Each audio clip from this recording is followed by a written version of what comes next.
Ce cours est consacré aux automates programmables industriels. Il sera divisé en plusieurs parties. Pour commencer, un peu de contexte. Récemment, nous avons fait des travaux pratiques en exploitant le logiciel Unity Pro, et ça nous a permis de matérialiser un graph-set. En partant d'une version papier, en quelque sorte, d'un graph-set, nous avons utilisé un logiciel, Unity Pro, ce qui nous a permis ensuite d'implanter sur un automate programmable le fonctionnement souhaité. Ceci correspond à la version actuelle de l'automatisation des systèmes. Un peu d'historique. Les automates programmables industriels, ça a environ une soixantaine d'années. Et c'est issu de la nécessité de développer les systèmes de pilotage des automatismes industriels. La progression a été lente et on peut dire que les automates se sont véritablement démocratisés il y a une quarantaine d'années. Depuis, il y a eu beaucoup d'améliorations en termes de capacité, c'est-à-dire du nombre d'entrées-sorties qui peuvent être traitées, les possibilités logicielles, les possibilités en termes de programmation, et puis également l'interface programmeur. On est passé d'un listing de programmation, quelque chose d'assez rébarbatif, à un mode graphique beaucoup plus souple en termes d'utilisation, et c'est ce que vous avez utilisé lors de nos travaux pratiques sur Unity.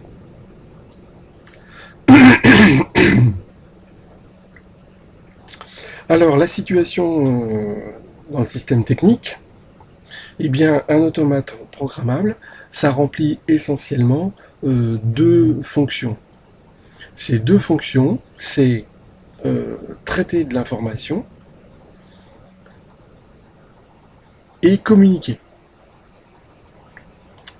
Alors, il faut envisager ces éléments comme étant traiter de l'information qui provient du système proprement dit, ou traiter de l'information qui vient de l'extérieur,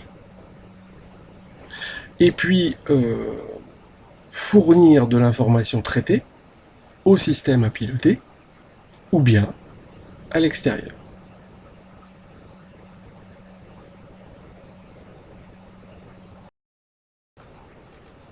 Alors, les systèmes, la réalisation d'un système automatisé, ça peut s'envisager de plusieurs manières. On a tout d'abord des solutions câblées.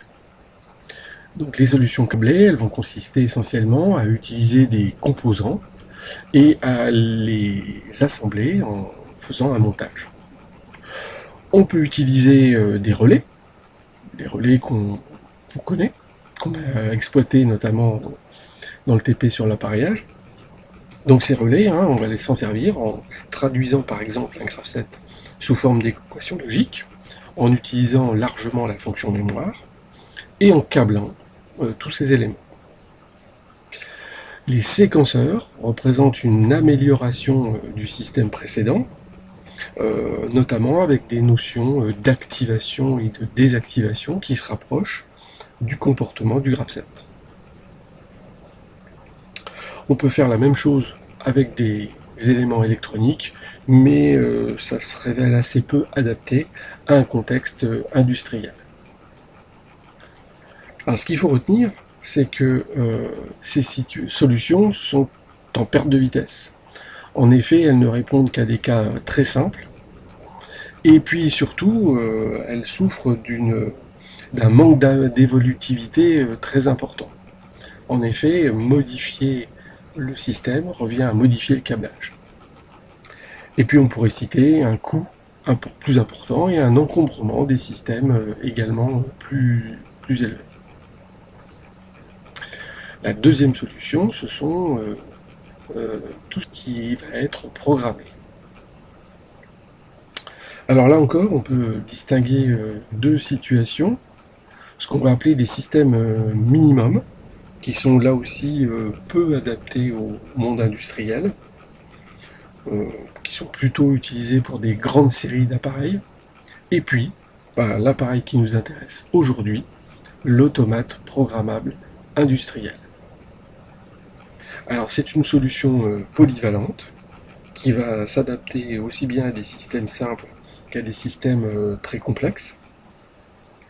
C'est un système qui peut évoluer assez facilement, puisqu'on va pouvoir modifier sa constitution matérielle, tout au moins avec certains modèles, et surtout modifier le programme, c'est-à-dire modifier le fonctionnement du système. Enfin, la dernière importante évolution possible avec les automates programmables, c'est tout ce qui concerne la communication. Un automate programmable, c'est quelque chose qui peut faire de la communication locale, par exemple avec un écran tactile, mais ça peut aussi communiquer en réseau avec d'autres automates programmables, avec des systèmes de supervision, et c'est particulièrement employé dans le domaine de l'eau, que ce soit dans l'assainissement ou l'eau potable.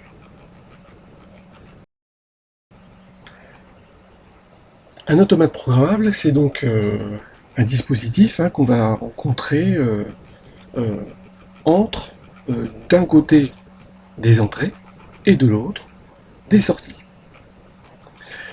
L'automate programmable va recueillir ces informations depuis des capteurs, des organes de commande externes qui vont être accordés sur les entrées de l'automate.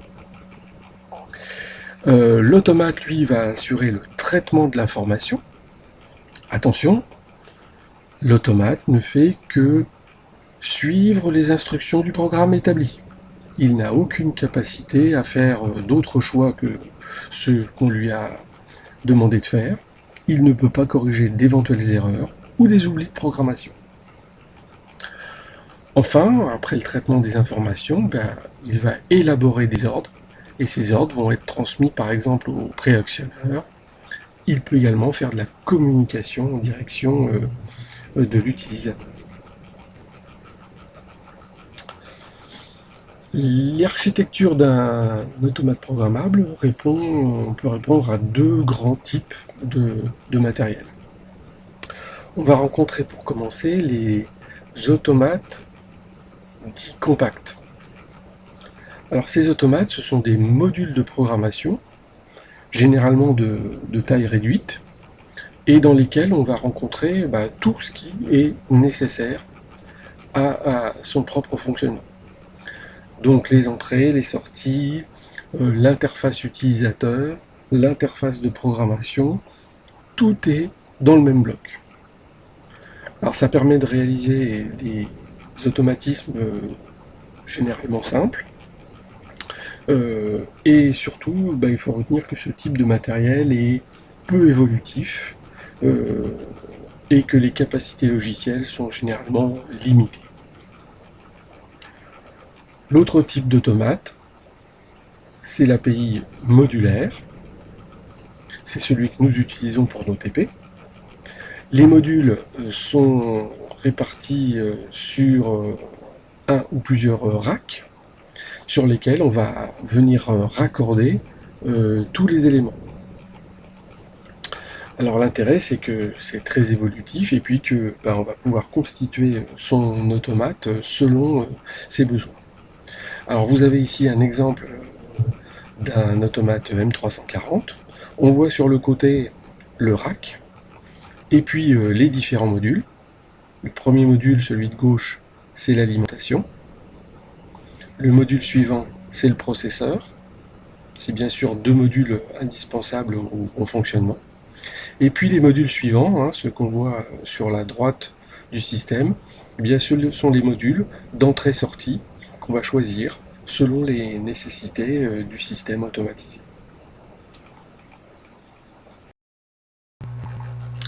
Après la structure externe, on va s'intéresser maintenant à la structure interne de l'automate programmable.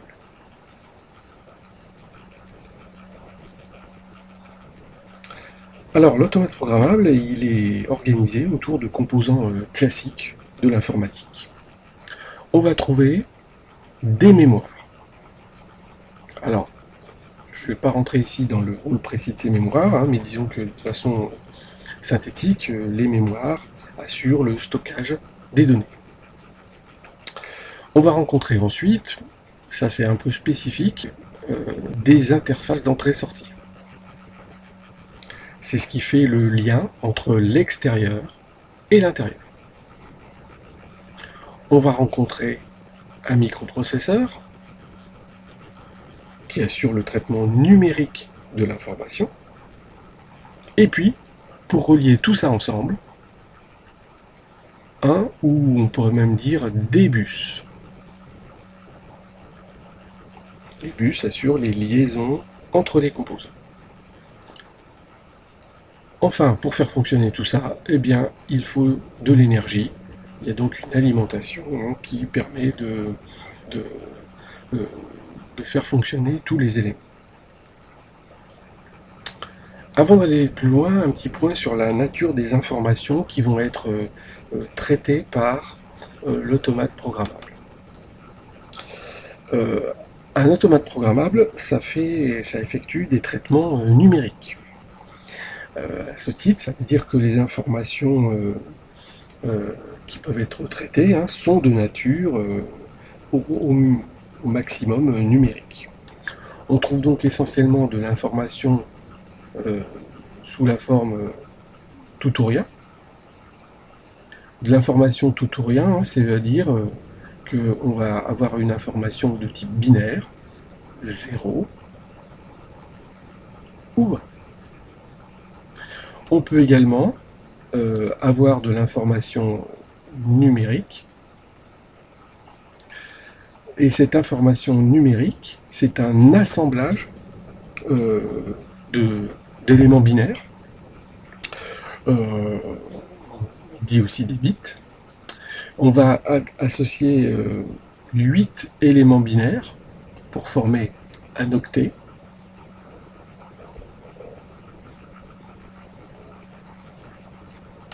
Ou bien on va assembler 16 éléments binaires pour former un mot.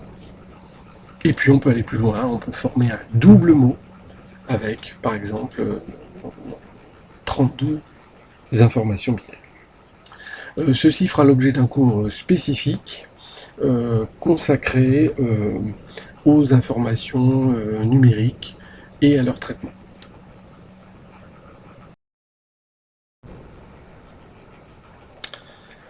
Alors commençons par la mémoire.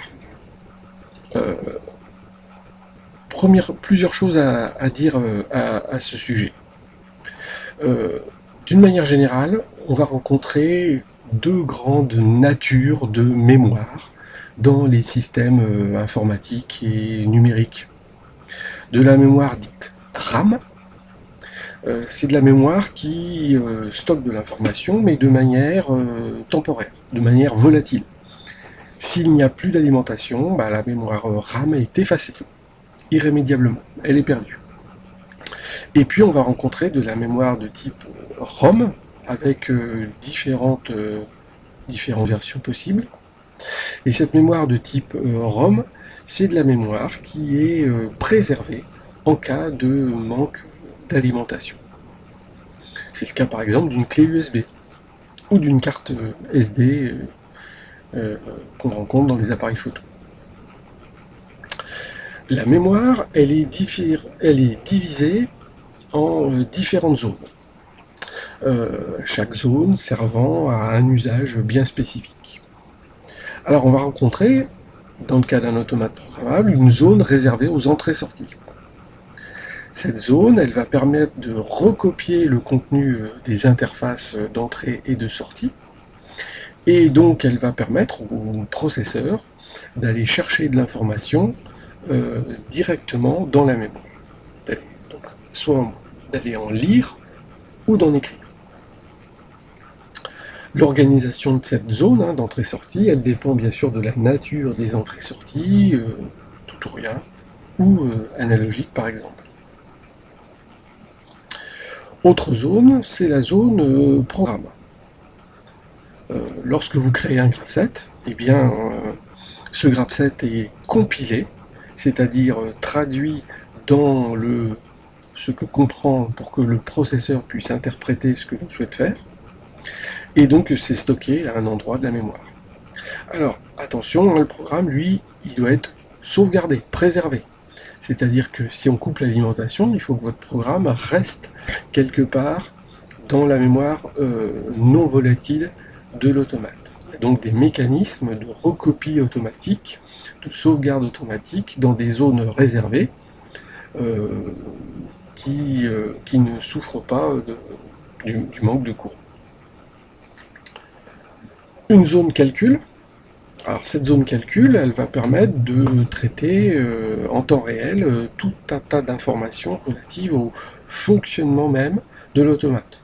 Par exemple, quelles sont là ou les étapes actives d'un graph-set, que contiennent les compteurs, quelles valeurs ont les temporisations, pour prendre quelques exemples. Enfin, pour terminer, il y a une zone très spécifique qui est la zone qu'on va appeler ici logiciel. Et cette zone logicielle, c'est celle qui contient le programme interne de l'automate. On ne peut pas y toucher, on ne peut pas le modifier, et c'est ce qui permet à l'automate de faire fonctionner votre programme.